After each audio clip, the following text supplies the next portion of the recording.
उस वक्त तस्वीरों में ले जाया जाता हुआ। और आतंकी यासीन के हमदर्द बहुत दर्द में हैं आज। शहबाज शरीफ दुनिया के सामने गिड़गिड़ाए।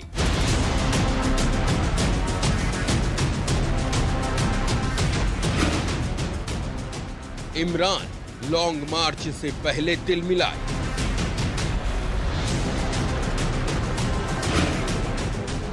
शाहिद अफरीदी ट्वीट करके रो पड़े।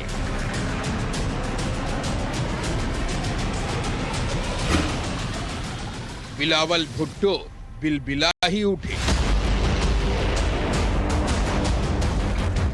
ये हमारे जेनोसाइड का मतलब रिस्पॉन्सिबल है, कश्मीरी मुसलमान कम्युनिटी को धोखा देने का रिस्पॉन्सिबल है।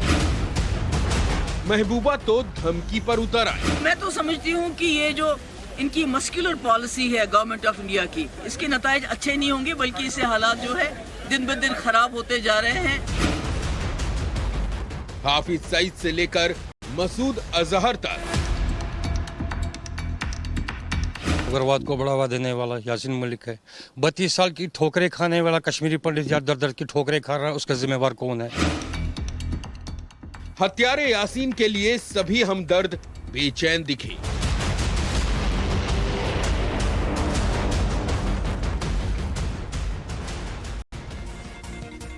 तो यासीन मलिक को उम्र कैद की सजा हुई है। इस बड़ी खबर के साथ में मैं हूं आपके साथ नैना यादव लेकर हाजिर हूं धाकड़ एक्सक्लूसिव। और मैं हूं आपके साथ अनंत त्यागी। तो बड़ी खबर पर टाइम्स नाउ भारत लगातार बना है कि यासीन मलिक को 2 केसेस में उम्र कैद की सजा दे दी गई है, यानी पूरी उम्र यासीन मलिक अब जेल में रहेगा। कौन कौन से अपराध हैं जो तय किए गए बता देते हैं आपको कि आपराधिक साजिश रचना 10 साल, इसके साथ साथ 10,000 का जुर्माना, 121A 10 साल की सजा, 10,000 रुपए का जुर्माना।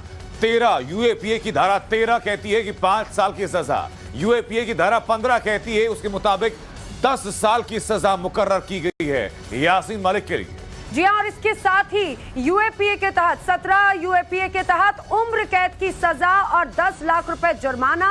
इसके अलावा 18 यूएपीए के तहत 10 साल की सजा, 10,000 रुपए जुर्माना। यासीन मलिक की मुश्किलें कैसे बढ़ रही हैं, सिर्फ यहीं पर ही नहीं बल्कि यूएपीए के 20 नंबर के तहत 10 साल जेल की सजा भी आज यासीन मलिक को हुई है। इसके साथ 10,000 का जुर्माना भी लगा है। और आपको ये भी बताते चले, यासीन मलिक आज जिस तरह से आज उसके बताया जा रहा है कि जब ये पूरा फैसला सुनाया जा रहा था तो यासीन मलिक का चेहरे का रंग उतरा हुआ था, वो भी हक्का बक्का था। यासीन मलिक को उम्र कैद की सजा हुई, इस समय की बड़ी खबर। तो यासीन मलिक के गुनाहों का हिसाब किया जा रहा है, लेकिन कश्मीरी हिंदुओं के दो गुनाहगार मुख्य थे, यासीन मलिक और बेट्टा कराटे। यासीन मलिक का हिसाब तय किया जा रहा है, लेकिन पूरा न्याय अभी बाकी। बेट्टा कराटे को सजा कब है, यह सवाल अभी भी खड़ा हुआ है, जिसका जवाब तलाशना होगा, जिसमें यासीन मलिक को उम्र कैद कर दी गई। ये यासीन मलिक और बेट्टा कराटे दोनों कश्मीरी पंडितों के कातिल हैं। बेट्टा कराटे जो कि टीवी इंटरव्यू में अपना गुनाह कबूल चुका है, वो बेट्टा कराटे अभी भी सजा तक नहीं पहुंच पाया है।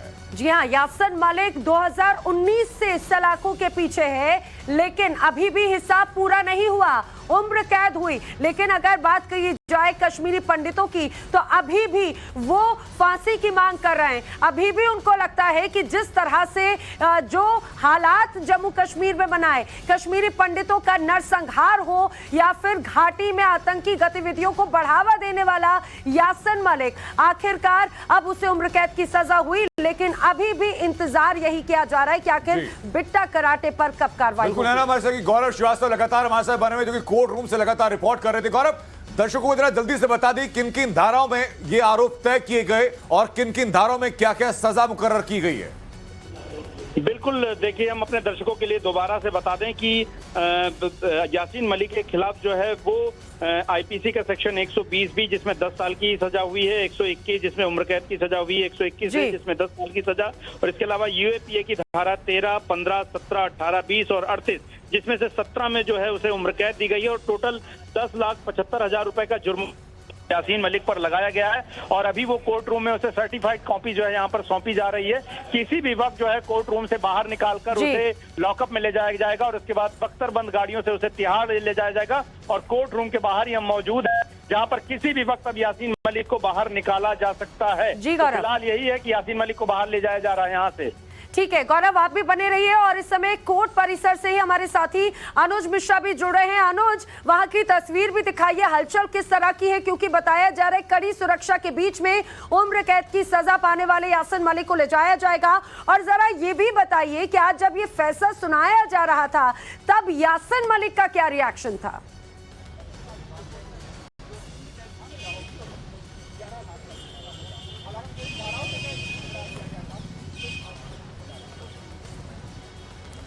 जी बिल्कुल, हम कोशिश करेंगे कि तस्वीरों के जरिए ये आपको दिखाएं कि किस तरीके से कोर्ट परिसर के अंदर इस वक्त सुरक्षा कड़ी है, क्योंकि थोड़ी देर में ही यासीन मलिक को यहाँ से निकाला जाएगा। जो तस्वीरें आप देख रहे हैं उसमें साफ तौर पे देखा जा सकता है कि किस तरीके से तमाम सुरक्षा कर्मी जो हैं वो इस वक्त मुस्तैद हैं। जाहिर तौर पर जिस तरीके से यासीन मलिक को सज़ा सुनाई गई है उसके बाद बताया जा रहा है कि यहाँ से सबसे पहले उसे कोर्ट के लॉकअप में लाया जाएगा, उसके बाद एक अलग से गाड़ी तैयार की गई है जिसमें कड़ी सुरक्षा के बीच उसे यहाँ से तिहाड़ जेल ले जाया जाएगा। जहाँ तक बात किया जाए यासीन मलिक की, तो जब उसे कोर्ट के अंदर ले जाया गया, कोर्ट के रूम में ले जाया गया, उसके बाद उसे बैठने के लिए बाकायदा एक चेयर दिया गया था थोड़ी देर के बाद। लेकिन जब तक वो बैठा था तब तक उसकी निगाहें जो है थी वो उस रूम की तरफ थी जहां से जज साहब को निकलना था। लगातार उसकी निगाहें, और तस्वीरों में आप देख सकते हैं किस तरीके से यासीन मलिक को यहां से लाया गया है। अब जेल के लॉकअप में यासीन मलिक को ले जाया गया है और इसके बाद यहाँ जेल के लॉकअप से ही के बाद उसे तिहाड़ जेल ले जाएगा, जिसके लिए एक अलग से इंतज़ाम जो है वो किया गया है, जिसमें बाकायदा एक गाड़ी जो है वो एस्कॉर्ट करेगी। तो निश्चित तौर पर कड़ी सुरक्षा के बीच फिलहाल यासीन मलिक को यहाँ से ले जाया जा रहा है। गौरव भी हमारे साथ बने हुए हैं जो लगातार कोर्ट के अंदर मौजूद थे, कोर्ट के अंदर से उन्होंने पल पल की जानकारी दी। अगर हम गौरव आपसे समझना चाहें तो अब यासीन मलिक को लॉकअप में लाया गया, उसके बाद तिहाड़ ले जाया जाएगा। बिल्कुल, देखिए यासीन मलिक को इस वक्त जो है ये हमारे ठीक पीछे आप जो हिस्सा देख रहे हैं, इसके पीछे जो है ये लॉकअप रूम है, वो जो आपको पूरा ये स्ट्रक्चर दिख रहा है। अगर मैं दूसरी तरफ से दिखाना चाहूँ, वो लॉकअप रूम की तस्वीरें आपके सामने इस वक्त जो है वो नजर आ रही हैं। इसके बाद यहाँ से एक बख्तरबंद गाड़ी में जो है वो उसको तिहाड़ जेल ले जाया जाएगा और हम कोशिश करेंगे कि दर्शकों को ले जाने की कोशिश करें लॉकअप की तरफ में। देखिए ये लॉकअप रूम है और लॉकअप रूम की हम तरफ बढ़ रहे हैं। और इससे पहले मुझे याद है कि जब पूर्व गृह मंत्री पी चिदम्बरम को यहाँ से ले जाया गया था तिहाड़ जेल, तो उसके बाद यहाँ पर कड़ी सुरक्षा थी और किस तरह से सुरक्षा दी गई थी। लेकिन आज काफ़ी ज़्यादा सुरक्षा जो है वो बख्तरबंद गाड़ियों की रहेगी। और आप देखिए यहाँ पर पैरामिलिट्री फोर्सेज की डिप्लॉयमेंट जो है धीमे धीमे बढ़ाई जा रही है और दिल्ली पुलिस के जवान हैं, सिक्योरिटी के जवान हैं। तस्वीरें आप देख रहे हैं, ये तस्वीरें इस वक्त हम आपको दिखा रहे हैं, ये पटियाला हाउस कोर्ट के लॉकअप रूम की तस्वीरें हैं। और उधर आप देखिए कि ये जो जेल वैन की गाड़ी है वो तैयार है, उसको थोड़ी देर में जो है अंदर लेकर जाया जाएगा और उसके बाद जो है विद सुरक्षा, पूरी सुरक्षा के साथ जो है यासीन मलिक को ले जाया जाएगा। और वो आजीवन कारावास हुआ है, जहां तक अभी तक जानकारी को उसको मृत्यु पर्यंत, जब तक उसकी प्राकृतिक मृत्यु ना हो जाए तब तक वो जेल में रहेगा और 10,75,000 का जुर्माना भी भरेगा। ये देखिए ये गाड़ी यहाँ पर आकर लग गई है और पूरा एक एस्कॉर्ट दिया जाएगा, साथ ही साथ पूरी सुरक्षा दी जाएगी गाड़ी को अगल बगल से। और यहाँ से जो तिहाड़ का रास्ता है वो यहाँ से इंडिया गेट होते हुए और फिर धौला कुआं के पास से गुजरते हुए तिहाड़ जेल ले जाया जाएगा, जिसमें कम से कम आधे घंटे का वक्त लगेगा। अगर पूरे प्रोटोकॉल के साथ भी ले जाया जाता है तो पूरी सुरक्षा जो है इस वक्त बढ़ती जा रही है कोर्ट रूम के बाहर और हम लोग लगातार कोशिश कर रहे हैं कि हर तस्वीर आपको दिखाएं। ये देखिए ये लॉकअप रूम खुला और बाहर से जो सुरक्षा कर्मी हैं वो आपको बाहर निकलते हुए दिख रहे हैं। और ये देखिए वैन है, ये वही वैन है जिसमें ये पुलिस की बस जो इसमें लेकर जाया जाएगा, ये जेल की बस है, ये जेल की गाड़ी है। देखिए ये अब यहाँ पर लगती हुई और अब ये इसको बैक कर अंदर लगाया जाएगा और यासीन मलिक को पूरी सुरक्षा के साथ फिलहाल अंदर ले जाने की तैयारी यहाँ पर हो गई है। किसी भी वक्त यासीन मलिक को ले जाया जाएगा। और मैं अपने दर्शकों के लिए बता दूं कि लॉकअप रूम में बिल्कुल अलग करके जो है वो यासीन मलिक को रखा गया है, क्योंकि पूरी सुरक्षा जो है वो दिल्ली पुलिस हो चाहे एजेंसियां वो बरतना चाहती है। बेहद गंभीर मामला है, बेहद संवेदनशील मामला है, कश्मीर की घाटी से जुड़ा हुआ मामला है। तो ऐसे में अगर आप तो ये जो प्रोहिबिटेड एरिया है, निषिद्ध क्षेत्र जहां पर ये लिखा हुआ है, वहां पर अब जो बस है उसको बैक करके अंदर ले जाया जा रहा है। ये जेल वैन है, इसी में यासीन मलिक को बैठाया जाएगा। और देखिए इसमें भी कई लेयर्स के सिक्योरिटी होती है, यानी कि बस के अंदर भी कई दरवाजे होते हैं, सीधा दरवाजा नहीं खुलता है बाहर की तरफ, और सबसे अंदर के हिस्से में जो इलाका होता है, एरिया होता है बस का, उसमें जो है बैठाया जाता है। और ये तस्वीर अभी फिलहाल यहाँ पर आप देख रहे हैं, बस को धीमे धीमे अंदर ले जाया जा रहा है। भारी जमावड़ा और बैरिकेटिंग की जा रही है, अब बैरिकेटिंग की जा रही है ताकि मीडिया कर्मियों को फिलहाल पीछे रखा जा सके। आप देखिए यहाँ पर रिस्ट्रेन करने की, और ये दिखाता है कि कितनी संवेदनशीलता और कितनी गंभीरता से सुरक्षा को ध्यान में रखा जा रहा है। अब तिहाड़ में भी गौरव, तिहाड़ में भी चूंकि सजा हो चुकी है यासीन मलिक को, इसलिए तिहाड़ में भी उसके लिए एक अलग इंतजाम किया जाएगा क्योंकि उसे सजा हो चुकी है। बिल्कुल, देखिए अब तक भी यासीन मलिक को जब रखा गया था तिहाड़ जेल में तो बहुत ज्यादा सुरक्षा दी गई थी, क्योंकि इस तरह की खबरें कभी कभार तिहाड़ से आती रहती हैं कि वहां पर अन्य घटनाएं होती हैं, लेकिन खास करके आतंकी मामलों के जो आरोपी होते हैं उनके लिए जो जेलें रखी जाती हैं उनको बिल्कुल सेग्रीगेट कर बिल्कुल अलग, वहां कोई ह्यूमन कांटेक्ट नहीं, सिवाय जेल अधिकारियों के जो डेजिग्नेटेड हैं उनके अलावा कोई नहीं जा सकता, जेल कर्मियों के अलावा नहीं जा सकता। और अब और ज्यादा सुरक्षा बढ़ाई जाएगी, क्योंकि फिलहाल तो यासीन मलिक को तिहाड़ जेल में ही रहना है जब तक कि कुछ अगला बदलाव ना हो, और यही वजह है कि तिहाड़ जेल ले जाने के लिए पूरी तैयारी जो है वो फिलहाल कर ली गई है। आप देखिए किस तरीके से सीमा सुरक्षा बल के जो जवान हैं उनकी तैनाती, उनकी संख्या लगातार बढ़ती जा रही है। और जब यासीन मलिक को यहाँ से निकाला जाएगा, पूरा इलाका जो है, पूरी रोड जो है ये तिलक मार्ग से लेकर इलाके की कॉर्डन ऑफ की जाएगी, ट्रैफिक को रोका जाएगा ताकि बेधड़क बिना रुके यासीन मलिक को ले जाने वाली जो जेल की वैन है वो तिहाड़ जेल की ओर बढ़ सके। जी बिल्कुल, जिस तरीके से गौरव बता रहे थे नैना, तस्वीरों के जरिए देखा जा सकता है किस तरीके से ये जो वैन है वो अंदर जा चुकी है। अब यासीन मलिक को इसमें बैठाया जाएगा, उसके बाद बाकायदा हम ये देखेंगे कि किस तरीके से उसे एस्कॉर्ट करते हुए गाड़ी जो है वो ले जाएगी। तस्वीरों के जरिए देखा जा सकता है किस तरीके से खबर ये मिल रही है कि यासीन मलिक को इस वैन में बैठाया जा चुका है, यासीन मलिक को इस वैन में बैठाया जा चुका है। हाँ बिल्कुल, और अब देखिए वैन जो है वो यहाँ से निकल रही है। जाहिर तौर पर यासीन मलिक को सजा हो चुकी है, इसलिए हालांकि पहले से ही यासीन मलिक को एक अलग सेल में रखा गया था, लेकिन अब यासीन मलिक को सजा हो चुकी है, इसलिए तिहाड़ के प्रोटोकॉल के अनुसार जो है उसे अब अलग से रखा जाएगा। तो जाहिर तौर पर आज सुबह से ही हमने देखा कि जब से यासीन मलिक को लेकर फैसला आना था, पूरा जो पटियाला हाउस कोर्ट था वो पूरी तरीके से छावनी में तब्दील था, और अभी चूंकि यासीन मलिक को यहाँ से निकाला जाना है, उसके मद्देनजर देख सकते हैं किस तरीके से तमाम आला अधिकारी, दिल्ली पुलिस के तमाम आला अधिकारी जो हैं वो यहाँ पर मौजूद हैं। बाकायदा जो सिक्योरिटी है वो एक ले आउट बनाया जा रहा है कि किस तरीके से यासीन मलिक को यहाँ से निकाला जाएगा। हम कोशिश करेंगे जितनी तस्वीरें दिखाए जा सके, और बाकायदा एस्कॉर्ट करती हुई गाड़ी जो है वो पीछे पीछे जाएगी तिहाड़ जेल तक। तो फिलहाल जो है आप तस्वीरें देख सकते हैं किस तरीके से यासीन मलिक को लेकर बाकायदा यहाँ पर सुरक्षा जो है वो चाक चौबंद की गई है, गाड़ी को निकाल जाना। और अब आप तस्वीरों में देख सकते हैं किस तरीके से गाड़ी जो है, वैन जो है जिसमें यासीन मलिक बैठ चुका है, उसे यहाँ से निकाला जा रहा है। और तस्वीरें देखी जा सकती है किस तरीके से बाकायदा एस्कॉर्ट करती हुई, पायलट करती हुई गाड़ियाँ, तमाम आला अधिकारियों की गाड़ियाँ जो हैं वो यहाँ से निकल रही है। ये वैन इस वक्त जो है वो यहाँ से निकलता हुआ पटियाला हाउस कोर्ट से, और अंदर तमाम सुरक्षा के जवान, हम कोशिश करेंगे तस्वीरें दिखाएं यासीन मलिक की। यासीन मलिक आप देखिए किस तरीके से बाकायदा अगर हम बात करें वैन की, तो वैन के अंदर चारों तरफ सुरक्षा कर्मी जो हैं वो मौजूद हैं, और बाकायदा गाड़ियाँ जो हैं न सिर्फ वैन के आगे बल्कि वैन के पीछे भी गाड़ी जो है पूरी तरीके से एस्कॉर्ट करते हुए जा रही है। जहाँ तक आप देख सकते हैं कि किस तरीके से यासीन मलिक को फिलहाल जो है वो यहाँ से ले जाया जा रहा है, तिहाड़ जेल ले जाया जा रहा है। हम कोशिश करेंगे कि आपको तस्वीरें दिखाते रहे। अभी आप देख सकते हैं कि किस तरीके से फिलहाल जो है वैन धीरे धीरे करके आगे बढ़ती हुई, और बाकायदा दिल्ली पुलिस की गाड़ियाँ जो हैं वो एस्कॉर्ट कर रही हैं। और अब पटियाला हाउस से इंडिया गेट सर्कल पर गाड़ी जो है वो यहाँ से निकल चुकी है। तो अब थोड़ी देर में यहाँ से गाड़ी जब निकली उस समय हमने देखा कि किस तरीके से कड़ी सुरक्षा के बीच यासीन मलिक को पटियाला हाउस कोर्ट से फिलहाल निकाल दिया गया है।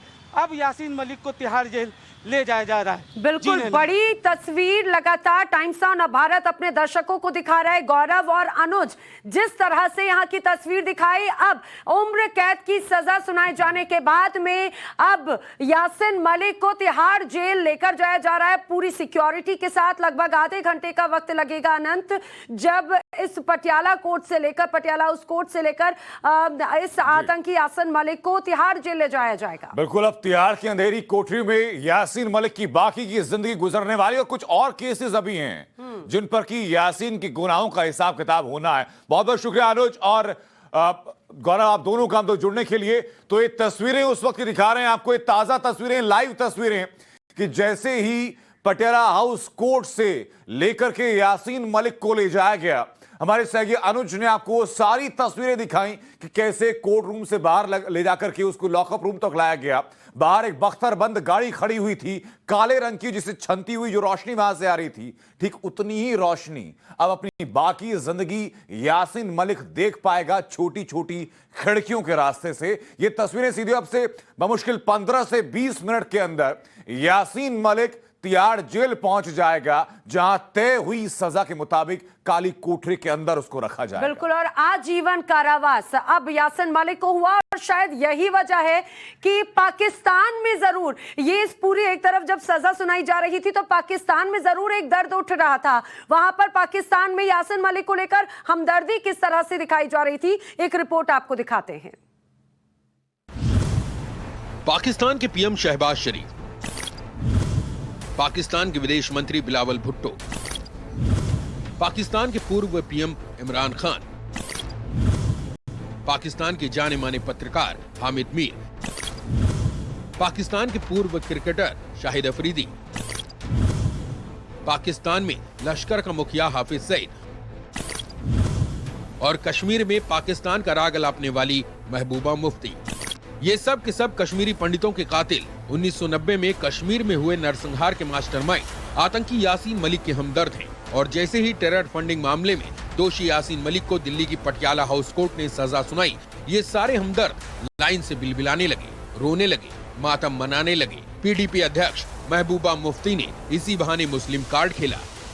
पहले भी कई लोगों को फांसी दी गई, उम्र कैद हो गई, फांसी हो गई, उससे तो मसला कश्मीर हल नहीं हुआ बल्कि और उलझ गया। इनकी मस्कुलर पॉलिसी है गवर्नमेंट ऑफ इंडिया की, इसके नताइज बरक्स होंगे, इसके नताइज अच्छे नहीं होंगे, बल्कि इससे हालात जो है दिन ब दिन खराब होते जा रहे हैं। महबूबा जम्मू कश्मीर से बैठकर आतंकी यासीन मलिक के लिए पाकिस्तानी आंसू बहा रही थी, तो आतंकी यासीन को सजा दिए जाने से ठीक पहले इस्लामाबाद में पाकिस्तान के पीएम शहबाज शरीफ यासीन को लेकर दर्द में दिखे। उन्होंने ट्वीट किया, जम्मू कश्मीर लिबरेशन फ्रंट के अध्यक्ष यासीन मलिक के खिलाफ अवैध कार्रवाई एक दुखद कृत्य है। इस तरह की हरकतें कश्मीरी लोगों को उनके अधिकारों से वंचित नहीं कर सकती। सभी अंतर्राष्ट्रीय और मानवाधिकार संगठनों को बोलना चाहिए। एक दहशतगर्द के लिए, कश्मीरी पंडितों के कातिल के लिए मानवाधिकार का यही राग पाकिस्तान के विदेश मंत्री बिलावल भुट्टो ने भी छेड़ा। उन्होंने तो संयुक्त राष्ट्र मानवाधिकार उच्चायुक्त को चिट्ठी तक लिख दी। मैं संयुक्त राष्ट्र मानवाधिकार उच्चायुक्त मिशेल बेचलेट से गुजारिश करता हूं कि वो भारत से कहें कि कश्मीर के अलगाववादी नेता यासीन मलिक के ऊपर लगाए गए सभी आरोपों से भारत उन्हें बरी करे और उन्हें जेल से तुरंत रिहा करे, ताकि वो फिर से अपने परिवार से जुड़ पाए। आतंकी यासीन मलिक के लिए पाकिस्तान के पूर्व क्रिकेटर शाहिद अफरीदी भी बिलबिलाए। उन्होंने ट्वीट करके यासीन को बेगुनाह बताया, जिस पर उन्हें भारतीय क्रिकेटर अमित मिश्रा से तुरंत करारा जवाब भी मिला। यासीन मलिक के खिलाफ मनगढ़ंत आरोप कश्मीर की आजादी के संघर्ष को रोक नहीं पाएंगे। प्रिय शाहिद अफरीदी, उसने कोर्ट रूम में खुद को दोषी माना है। तुम्हारी बर्थ डेट की तरह सब कुछ मिसलीडिंग नहीं हो सकता है। शहबाज शरीफ, बिलावल भुट्टो, शाहिद अफरीदी, महबूबा मुफ्ती से पहले पाकिस्तान के पूर्व पीएम इमरान खान भी आतंकी यासीन को मिली सजा से पहले तिलमिला गए। उन्होंने भी यासीन मलिक को बेगुनाह बताया। पाकिस्तान में पत्रकार बिरादरी भी एक आतंकी के लिए सोशल मीडिया पर घड़ियाली आंसू बहाती नजर आई। पाकिस्तान के पत्रकार हामिद मीर ने ट्विटर पर यासीन के समर्थन में नापाक सोच दिखाई। लेकिन ये सब लोग एक बात भूल गए कि मानवाधिकार तो उन कश्मीरी पंडितों का है जो यासीन मलिक के अत्याचार के शिकार हुए और जो 32 साल से न्याय के इंतजार में थे। जुडिशरी ने जो निर्णायक फैसला ले लिया 32 साल के बाद, जितने भी लोगों के परिजन मारे गए हैं, उनको आज कहीं ना कहीं खुशी होगी। हमारी कश्मीरी कम्युनिटी जो पिछले 32 साल से इस दिन का इंतजार कर रही थी, किसी हद तक हमारे जख्मों पे मलहम लगा है, लेकिन अभी भी ऐसे उग्रवादी बाहर बैठे हैं, अभी भी ऐसे अलगाववादी बाहर बैठे हैं जिनको भी हमको सबक देना अभी बाकी है। आतंकी यासीन मलिक के ये हमदर्द ये भी भूल गए कि आतंकी यासीन ने कोर्ट में खुद गुनाह कबूले थे। उसने माना था कि हाँ, उस पर लगाए गए सारे इल्जाम सही हैं, सबूत सही पाए गए हैं। फिर भी अगर पाकिस्तान और पाकिस्तान के यार यासीन के लिए बिलख रहे हैं तो हिंदुस्तान उनकी ये चाल भी ठीक से समझता है। ब्यूरो रिपोर्ट, टाइम्स नाउ, नव भारत।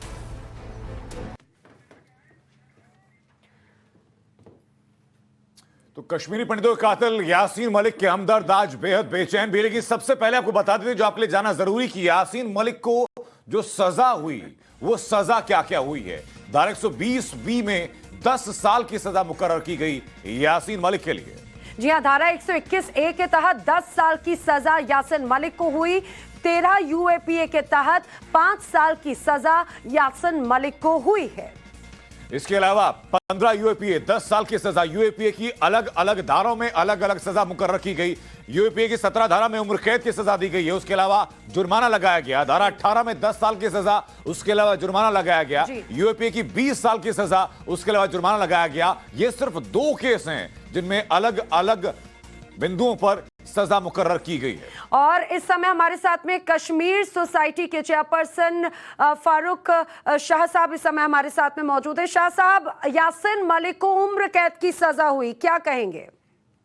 देखिए, मैं आपको ये बताऊं कि बहुत पानी बहा कश्मीर में, लेकिन यहाँ पे अभी मैं सुन रहा था ये जो गुपकार गैंग जिसको आप भी कहते थे, अभी वो प्रेस कॉन्फ्रेंस दे रही थी, महबूबा जी प्रेस कॉन्फ्रेंस दे रही थी, ये जो तारिक आमी साहब है स्पोक्समैन। लेकिन ये चीजें पहले लोग हर एक इवेंट को वो कैश कर रहे हैं अपने वोट बैंक के लिए, और इस वक्त भी ये वो कैश करना चाहते हैं दोबारा पावर में आने के लिए।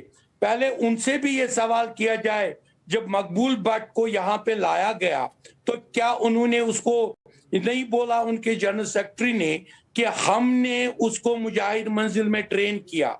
तो और वही लोग इनके खिलाफ FIR भी करते। अगर आप देखेंगे 2002 में जब इसको गिरफ्तार किया यासीन मलिक को, तो यही पावर में थे। और अब अगर ये कंडेम कर रहे हैं इस जजमेंट को, ये कंडेम कर रहे हैं, आर दे सीरियस? और ये इसलिए कंडेम कर रहे हैं कि वो अब यासीन मलिक का नाम अपने वोटों के लिए इस्तेमाल करना चाहते हैं। क्योंकि अभी तक क्या हुआ, बुरहान वानी के नाम पर इन्होंने अपनी गवर्नमेंटें बनाई, और इन्होंने जब भी इन्होंने यहाँ कश्मीर में वायलेंस फैक्टर हुआ और जिसने वायलेंस का सपोर्ट किया उसको इन्होंने एक फौज के तौर पर इस्तेमाल किया। और आज जो इस वक्त इंतशार है, जो चारों तरफ इंतशार चल रहा है, इस वक्त चारों तरफ ये चल रहा है, जैसे 90 में हुआ, आप जाके देख लीजिए।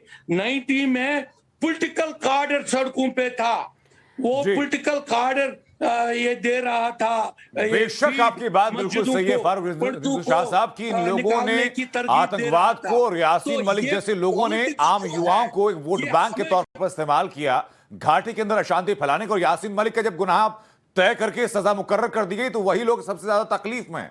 बहुत शुक्रिया सर आपका हम तक जुड़ने के लिए और अपनी बात हम तक पहुंचाने के लिए। एक छोटे से ब्रेक के लिए रुकेंगे, यहां पर वापस लौट रहे हैं कुछ और धाकड़ खबरों के साथ।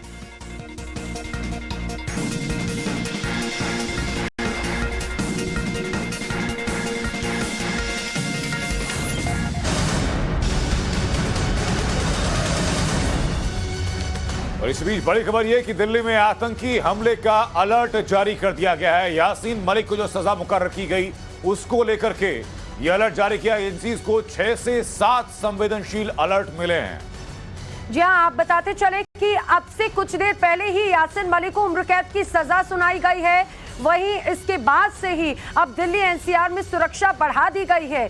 जो एजेंसीज है, सुरक्षा एजेंसीज, उन्हें 6 से 7 संवेदनशील अलर्ट मिले और माना जा रहा है सजा के विरोध में हमले की धमकी दी गई है और इसके बाद से ही दिल्ली एनसीआर में सुरक्षा बढ़ा दी गई।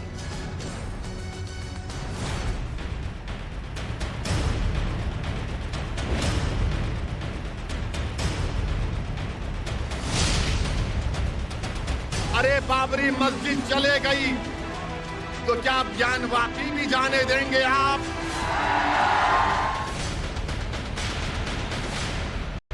मैं मुगलों को जिम्मेदार करार देता हूं पेट्रोल की कीमत का, बल्कि औरंगजेब जिम्मेदार है पेट्रोल डीजल की कीमत का। बादशाह अकबर जिम्मेदार है कीमतों में इजाफा होने का। अगर कोई जानता है कैसे बीजेपी को रोका जाए तो उसका नाम असदुद्दीन ओवैसी और मल्लिक आज के दिन में उन्हें लोग कहते हैं कि भाजपा का बी है तो सी है तो डी है, तो जो आगे बढ़ता है उसके पीछे लोग लगते हैं।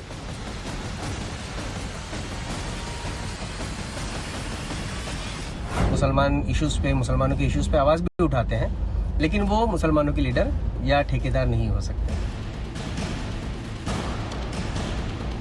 नेता तो है ही वो, चाहे वो मुस्लिम का हो या एक तरफ नेता नहीं है, बल्कि वो दोनों तरफ का भी नेता है।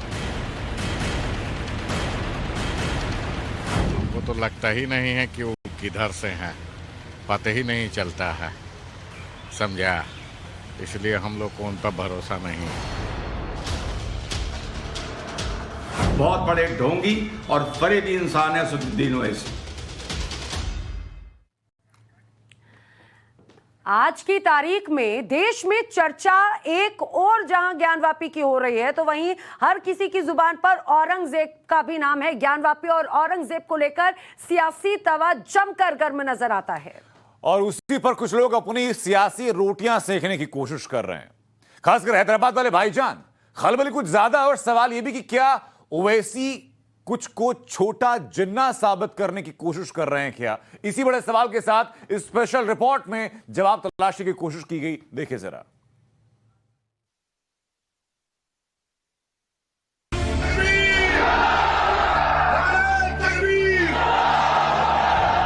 तुम्हारे दिल फरेब और हथकंडों से हम जान चुके तुम्हारे हथकंडों को। मैं मुगलों को जिम्मेदार करार देता हूं पेट्रोल की कीमत का। प्रधानमंत्री जिम्मेदारी नहीं है। आज आपको अपने इत्तेहाद की ताकत पर अपनी एक सियासी आवाज को मजबूत करना है। अगर कोई जानता है कैसे बीजेपी को रोका जाए तो उसका नाम असदुद्दीन ओवैसी और मल्लिक। मोमिन वो है जो 2 बार एक सुराग से नहीं रखा जाता। मैं मुगलों को जिम्मेदार करार देता हूं पेट्रोल की कीमत का, बल्कि औरंगजेब जिम्मेदार है पेट्रोल डीजल की कीमत का।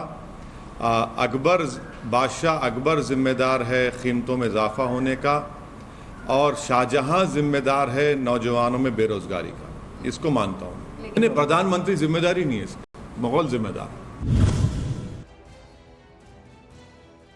ऑल इंडिया मजलिस इत्तेहादुल मुस्लिमीन के प्रमुख असदुद्दीन ओवैसी, इनके लिए इन दिनों एक कहावत मशहूर है, जहां चुनाव वहां हैदराबादी भाईजान। 2 साल पहले बिहार विधानसभा चुनाव में 5 सीटें क्या हाथ लग गई, इनकी नजरें देश की तमाम विधानसभाओं पर पड़ गई। पिछले साल पश्चिम बंगाल में एड़ी चोटी का जोर लगाया था, तो 2 महीने पहले तक यूपी की खाक छान रहे थे। चुनाव में हाथ क्या आया ये तो उन्हीं को पता होगा, लेकिन अब इनका अगला टारगेट है गुजरात। तभी तो 2 दिन पहले इन्होंने सूरत में एक बड़ा जलसा किया। तकरीर ऐसी कि मानो उनके सिवाय देश के मुसलमानों का कोई मसीहा ही ना बचा। आज आपको अपने इत्तेहाद की ताकत पर अपनी एक सियासी आवाज को मजबूत करना है।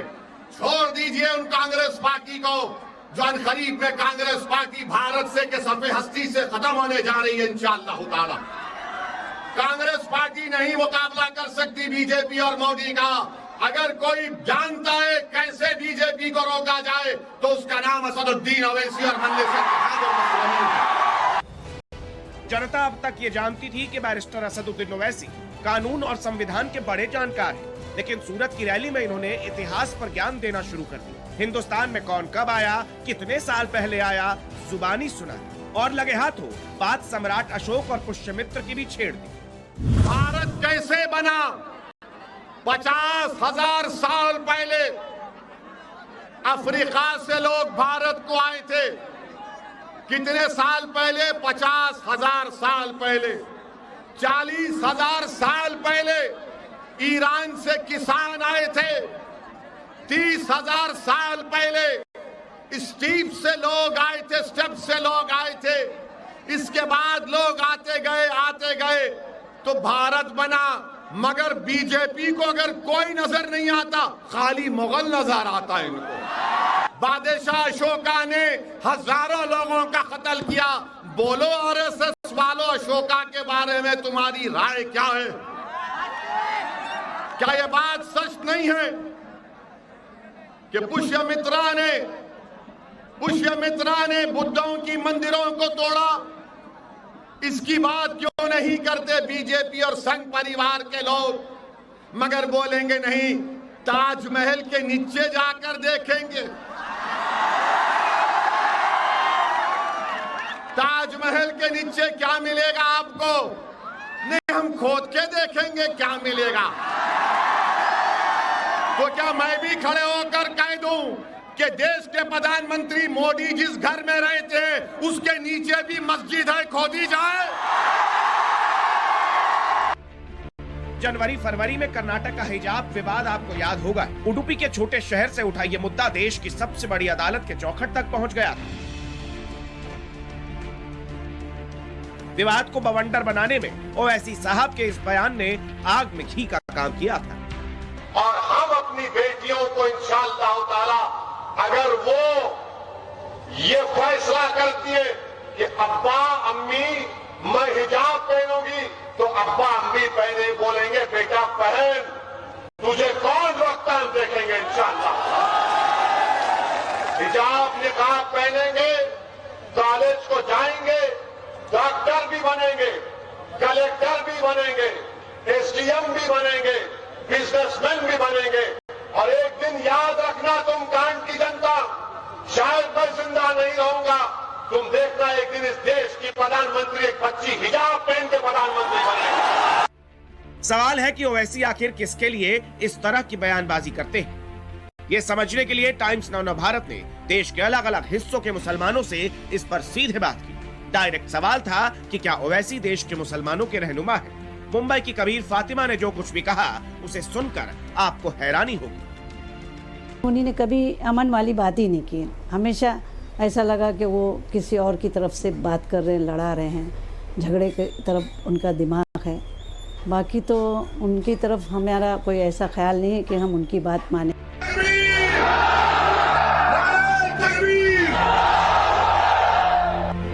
जब कौन बचाने आएगा तुमको? जब योगी अपने मठ में चले जाएंगे, मोदी पहाड़ों में चले जाएंगे, जब कौन आएगा? ऐसा लगता है कि मुंबई की फातिमा हैदराबादी भाईजान की फितरत से अच्छी तरह से वाकिफ है। लेकिन अब आपको सीधे हम मुंबई से रांची लेकर चलते हैं। यहाँ भी हमने सीधे मुसलमानों से बात की। बातचीत में पता चला कि पड़ोसी राज्य बिहार में ओवैसी ने साल 2020 में जो करिश्मा दिखाया था, उसका असर यहाँ के मुसलमानों पर बरकरार है। भाईजान के फैंस में कमी नहीं थी। बहुत महान आदमी है और बहुत ये करीब हम समझते हैं कि बोलने में बहुत अच्छा है और बोलने में बहुत बोल्ड है। इसी के अंदर एक चीज़ है कि वो तमाम उलमाए अहले सुन्नत हो या उलमाए झारखंड हो या उलमाए हिंदुस्तान हो, तमाम लोग उसके बात पर तायद करते हैं, उनको मानते हैं। वो अपनी बात को संवैधानिक तरीके से, कानूनी तरीके से रखते हैं। और आज के दिन में उन्हें लोग कहते हैं कि भाजपा का बी है तो सी है तो डी है, तो जो आगे बढ़ता है उसके पीछे लोग लगते हैं।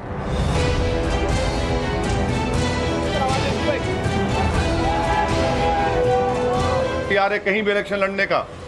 आप क्या समझ रहे कि मुसलमान गुलाम है आपका? आपके मुसलमान को क्या यरगमाल बना के रखे, होस्टेज बना के रखे क्या आप? मुस्लिम युवाओं के एक हाथ में कुरान शरीफ है तो दूसरे हाथ में कंप्यूटर है। देश के प्रधानमंत्री नरेंद्र मोदी देश में मदरसे के आधुनिकीकरण की बात करते हैं। मदरसे में पढ़ने वाले बच्चों को मेन स्ट्रीम में पढ़ने वाले बच्चों की तरह शिक्षा मिले, इसकी कोशिश की जा रही है। यही बात बीजेपी शासित राज्यों के मुख्यमंत्री भी कहते हैं, लेकिन ओवैसी साहब परेशान हैं। आसाम में 7 लाख लोग सैलाब से मुतासर हुए हैं, 18 लोगों की मौत हुई है, मगर ये मुख्यमंत्री को आसाम की जनता की तकलीफ की फिक्र नहीं है, उसको मदरसे की फिक्र है। को सिर्फ मुसलमानों से और इस्लाम से नफरत है, ये खुल के आ गया उनकी जबान पर। इन दिनों देश में काशी और मथुरा को लेकर मामला कोर्ट में है और इतिहास में जिक्र है कि इन दोनों ही जगहों पर मुगल आक्रांता औरंगजेब ने मंदिर गिराकर मस्जिद बनवाई थी। मुगल काल के क्रूर शासक औरंगजेब पर चर्चा हुई तो ओवैसी ने फेसबुक पोस्ट के जरिए फिर से नफरत भरे भड़काऊ शब्द लिख दिए। ओवैसी ने लिखा, मुगलों का भारत के मुसलमानों से कोई रिश्ता नहीं था, लेकिन ये बताओ कि मुगल बादशाहों की बीवियां कौन थी। इस पोस्ट के जरिए ओवैसी ने हिंदुओं के प्रति अपनी नफरत जाहिर की है और महिलाओं की गरिमा को ठेस पहुंचाया। ओवैसी ने ठीक वही काम किया है जो आज से 350 साल पहले औरंगजेब ने किया था।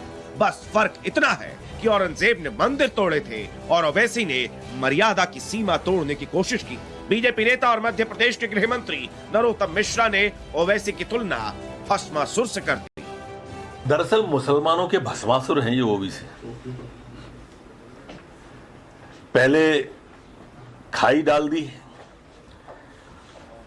अब नारी अस्मिता पर ही सवाल उठा दिया।